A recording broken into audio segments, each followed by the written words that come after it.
চন্দ্রনাথ ধাম তথা চন্দ্রনাথ মন্দির চট্টগ্রামের সীতাকুণ্ডে অবস্থিত। হিন্দু ধর্মাবলম্বীদের জন্য এই মন্দিরটি একটি বিশেষ তীর্থস্থান। যারা এই মন্দিরে যেতে পারেননি বা যারা এই মন্দিরে যাওয়ার ইচ্ছে রাখেন বা যারা এই মন্দিরের দর্শন করার ইচ্ছে রাখেন তাদের জন্য এই ভিডিও। বলা হয়ে থাকে এই মন্দিরের দর্শন করা মাত্র ভগবান শিব এবং মা সতীর কৃপা লাভ হয়, সকল দুঃখ দুর্দশা দূরে যায় এবং মনের সব কামনা পূর্ণ হয়।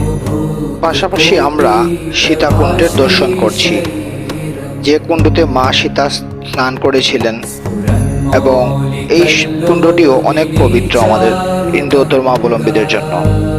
ভিডিওটি ভালো লাগলে কমেন্টে জয় শ্রীরাম, হর হর মহাদেব লিখতে ভুলবেন না। সবাই দর্শন করুন, ভালো থাকবেন, লাইক কমেন্ট শেয়ার